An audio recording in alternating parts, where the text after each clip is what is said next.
Climate চ্যানেলে আপনাদেরকে সকলকে স্বাগত জানাচ্ছি। আগামীকাল কোরবানির ঈদ, সেই ঈদ জামাতের আগাম খবর নিয়ে হাজির হয়েছি এখন আমরা। আমার পেছনের যে মাঠটি আপনারা দেখতে পাচ্ছেন, এটি ডেন্টোনিয়া পার্ক মাঠ। এই মাঠেই আবহাওয়া অনুকূলে থাকলে বরাবরই এই জায়গাটিতে ঈদের জামাত অনুষ্ঠিত হয় এবং এটি আয়োজন করে ড্যানফোর্থ ইসলামিক সেন্টার। তাদের আয়োজনে বরাবরই এটি হয়ে আসছে এবং আগামীকাল ঈদের জামাত এই মাঠেই অনুষ্ঠিত হবে এবং সেটি নিয়ে আমরা এই মুহূর্তে কথা বলতে এসেছি ড্যানফোর্থ ইসলামিক সেন্টার মসজিদের ইমাম ফারুক আহমেদ সঙ্গে। তার কাছে আমরা জানতে চাইব যে আগামীকাল কটা থেকে এই ঈদের জামাত অনুষ্ঠিত হবে এবং তাদের প্রস্তুতি কেমন হয়েছে। আসসালামু আলাইকুম রহমতুল্লাহি বারাকাতু। ইন্নাল হামদুলিল্লাহ ওয়াসসালাতু ওয়াসসালামু আলা রাসূলিল্লাহ ওয়া আলা আলিহি ওয়া আসহাবিহি ওয়া মান ওয়ালা। সম্মানিত দিনী ভাই এবং বোনেরা, আপনারা নিশ্চয়ই জানেন যে ড্যানফোর্থ ইসলামিক সেন্টার 2009 সাল থেকে আমরা এই মাঠে ঈদ জামাতের আয়োজন করে আসছি। আলহামদুলিল্লাহ প্রতি বছরই আমাদের ঈদ জামাতের লোকজন দিন দিন বৃদ্ধি পাচ্ছে। তো আগামীকাল পবিত্র জুমার দিন এবং সেই সাথে ঈদের দিন, দুইটা ঈদ বলা যায় একসাথে। একটা হলো জুমার দিন, অত্যন্ত ফজিলতপূর্ণ দিন। আল্লাহ রসুল সাল্লাল্লাহু আলাইহি সাল্লাম বলেছেন, দিন সমূহের মধ্যে সর্বোত্তম দিন হচ্ছে জুমার দিন, এবং আমাদের জন্য দুইটা ঈদের দিন রাখা হয়েছে।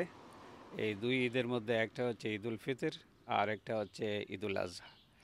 সো আগামীকাল শুক্রবার 6 জুন 2025। সো আমাদের এই মাঠে ঈদ জামাতের আমরা আয়োজন করেছি ড্যানফোর্থ ইসলামিক সেন্টারের পক্ষ থেকে। এটা আগামীকাল সকাল 9:30টায় শুরু হবে। সকাল 9:30টায় শুরু হবে এই ঈদ জামাত। সো এই পর্যন্ত আর কি। এবং এটা বাস্তবায়ন করার জন্য আলহামদুলিল্লাহ আমাদের যথেষ্ট ভলান্টিয়াররা রয়েছেন, এবং এটা বাস্তবায়নের জন্য আমাদের বিভিন্ন সেক্টরে আমাদের ভলান্টিয়াররা বিভক্ত আছেন। যেমন ফিল্ড ম্যানেজমেন্টে একদল ভলান্টিয়ার আছেন, এবং ট্রাফিক কন্ট্রোল এটার ব্যাপারে লোকজন আছে। এরপরে রিসিপশন, যারা মেহমান আসবেন। আপনারা নিশ্চয়ই জানেন যে এই ড্যানফোর্থ ইসলামিক সেন্টারের এই ঈদ জামাতে আমাদের city mayor, MP, MPP, local political leader যারা আছেন, যদিও তারা অমুসলিম, কিন্তু তারা এখানে আসেন ঈদ জামাতের শুভেচ্ছা জানানোর জন্য। তো এই সব বিষয়েই মোটামুটি আলহামদুলিল্লাহ আমাদের সব আয়োজন আছে ঈদ জামাতের। আরেকটু বিষয় জানতে চাই যে এই শহরে তো যতটা মানুষ তার চাইতে গাড়ির সংখ্যা বেশি, সেক্ষেত্রে পার্কিং এর কোনো ব্যবস্থা বা পার্কিং সম্পর্কে আপনাদের কিছু বলার আছে কিনা?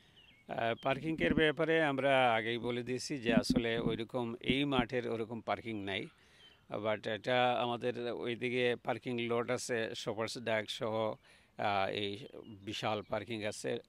লোকজন ওখানেই পার্কিং করে, এবং এটা ওয়ান সাইডেড পার্কিংয়ের ব্যবস্থা আছে, লোকজন এসে এইখানে পার্ক করে। মজার ব্যাপার হচ্ছে যে ঈদের ব্যাপারে বলা হয়েছে যে আমরা যেন হেঁটে ঈদ জামাতে যাই। তো যদিও আমরা ওয়েস্টার্ন কান্ট্রিতে এই কালচার নাই যে সবাই গাড়ি নিয়ে যায়, কিন্তু আমরা যদি এই গাড়িটা একটু দূরে রেখে পার্কিং প্লটে রেখে আমরা যদি এই জায়গাটুকু হেঁটে আসি, তাহলে ওই আল্লাহ রসুল আমাদেরকে যে বলেছেন যে তোমরা ঈদ জামাতে গেলে হেঁটে যাইবা এক রাস্তায় আর ঘুরে আসবে আরেক রাস্তায়, তাহলে এই সুন্নাতটা আদায় হয়ে যাবে।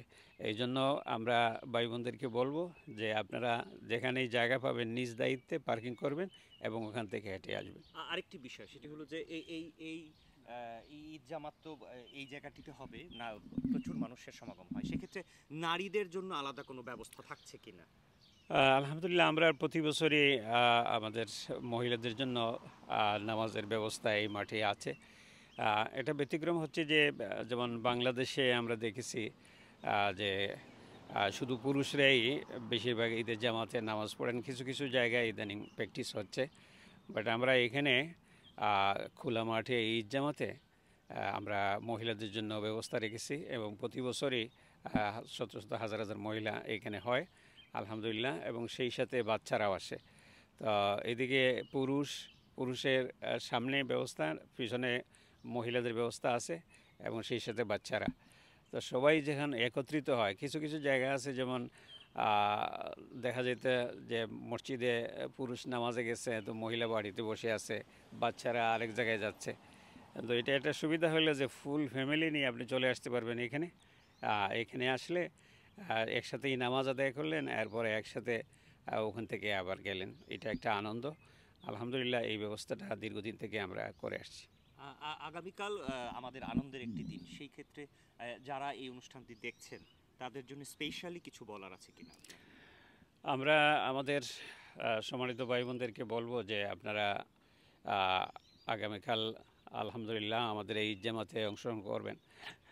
এই বিষয়ে আমি একটা জিনিস বলতে চাই যে মাঠে ঈদের নামাজ পড়া আর এবং মসজিদে ঈদের নামাজ পড়ার ব্যাপারে যে নবী করিম সাল্লাল্লাহু আলাইহি সাল্লাম, আপনারা জানেন যে তিনি মসজিদে নববীর ইমাম ছিলেন এবং মসজিদে নববীতে 1 রাকাত নামাজ পড়লে 1000 রাকাত নামাজের সওয়াব হয়। কিন্তু নবী করিম সাল্লাল্লাহু আলাইহি সাল্লাম সবসময় ঈদের নামাজ মসজিদে পড়তেন না, তিনি ঈদের নামাজ মাঠে যেয়ে পড়তেন। ইতিহাস থেকে জানা যায় যে একবার বৃষ্টি হয়েছিল, এই কারণে বাইরে নামাজ পড়া যায় না, এজন্য মসজিদে তিনি পড়ছিলেন। তো এই জন্য নবীর সুন্নাহ হচ্ছে যে আপনি ওপেন ফিল্ডে নামাজ পড়বেন যদি কোনো সমস্যা না হয়। একটা হচ্ছে রাষ্ট্রীয় কোনো বিধিনিষেধ যদি না থাকে অথবা ওয়েদার যদি আপনাকে ফেভার না করে, তাহলে আপনি মসজিদে পড়বেন। আদারওয়াইজ আমরা ওপেন ফিল্ডে নামাজ পড়াটাই নবী করিম সাল্লাল্লাহু আলাইহি সাল্লামের সুন্নত।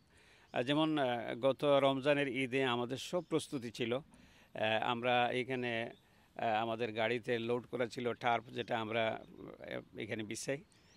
এরপরে আমাদের সাউন্ড সিস্টেমের গাড়িটাই সব এখানে ছিল, জেনারেটর ছিল, সব কিছু এভরিথিং সব কিছু রেডি ছিল। কিন্তু ওয়েদার আমাদের ফেভার করে নাই, এই জন্য বাধ্য হয়ে আমরা পরে মসজিদে ছোটো ছোটো জামাত করতে হয়েছে।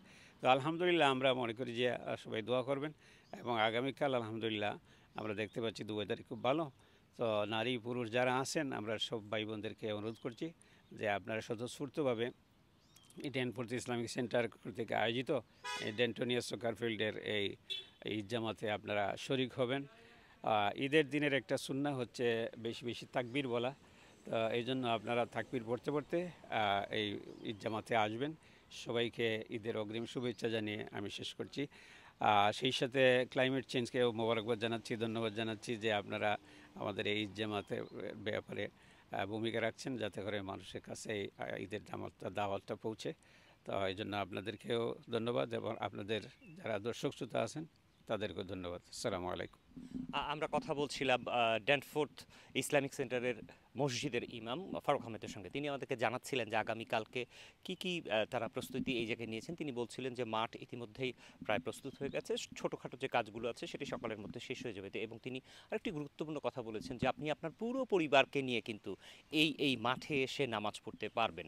এবং সেই সঙ্গে একটি বিষয় যুক্ত করতে চাই, আগামীকাল কিন্তু আসলে কানাডার কোনো সরকারি ছুটি নেই, কারণ কালকে শুক্রবার, এটি একটি ওয়ার্কিং ডে। এবং আমরা বাংলাদেশি কমিউনিটি যারা আছেন তাদের কাছে ঈদ মানে একটি বড় উৎসব, সেই উৎসবকে তারা সামনে নিয়ে কিন্তু তাদের প্রস্তুতি তারা ঠিকই সেরে ফেলেছেন। এবং আগামীকাল সকালে এই এই এই এই মাঠটিতে কিন্তু কয়েক হাজার মানুষ ঈদের জামাতে মিলবে, একে অপরের সঙ্গে কুশলাদি বিনিময় করবে, একসঙ্গে নামাজ পড়বে। এটি তাদের এখন পর্যন্ত আশা আছে এবং আমরাও আশা করছি বিধাতা নিশ্চয়ই আমাদেরকে আবহাওয়া অনুকূলে রেখে একসঙ্গে সকলকে ঈদের জামাত পড়তে সহযোগিতা করবেন। ঈদের আগাম খবরাখবর জানাচ্ছিলাম Masud Parvez, climate channel, Canada.